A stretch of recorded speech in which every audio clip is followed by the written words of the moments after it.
Having just shifted into Dakshinayana or the southern run of the sun,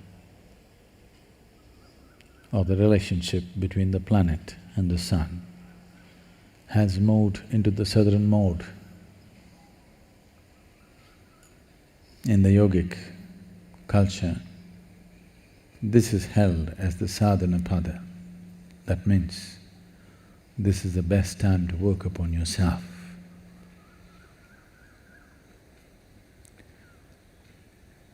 And the end of the month is Guru Purnima. Today, just about everybody has a day for themselves.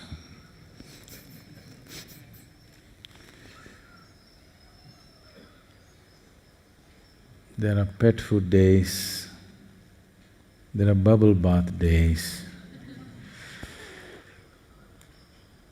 there is a diabetes day. Of course, many other days of some significance. Of course, now there's a yoga day. But before all this happened, there was a day for the Guru, which is the Guru Purnima. So that's at the end of this month.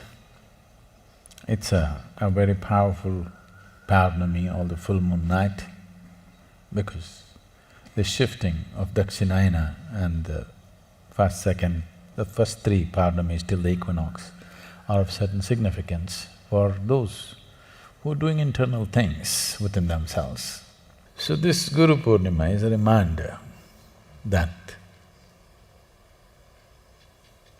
for the first time, a being of immense possibilities and capabilities took this step of wanting to share. Not by his own will, he was kind of conned into it. I don't want to go into the entire story now, but he was kind of done.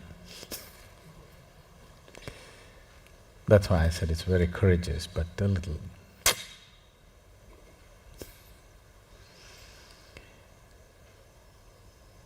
So here we are. This part of the world has always been referred to as karma bhumi. That means a place to do things for yourself, where you can take your destiny into your hands. It's not that in other parts of the world you cannot do it, you can. It's just that here, because of certain natural forces, there is an added support and advantage which people made use of for millennia and built structures and instruments through which it could be enhanced. And in the same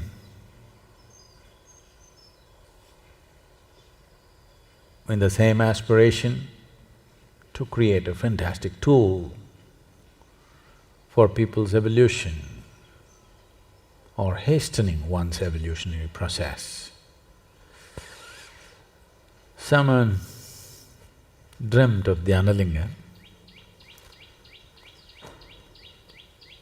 but he was very smart.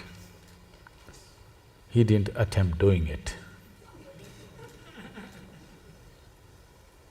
I think he must have been looking for a fool who's willing to attempt such a thing.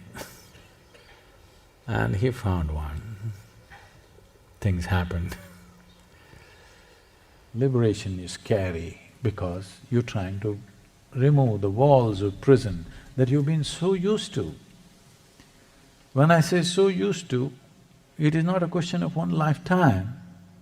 There's a memory of entire evolutionary process in this. Within your brain, there is something called as a reptilian brain. It is that dimension of your brain which is always thinking how to fix a boundary. What about my security? The other part of the brain which makes you human being, which is known as cerebral cortex, is always looking how to expand, how to enhance, how to empower myself. But the reptilian brain is always thinking of how to build a wall around myself for my own safety and security. So in search of security, you're downgrading the evolutionary process for yourself. You need to understand that the walls of self-preservation are also the walls of self-imprisonment.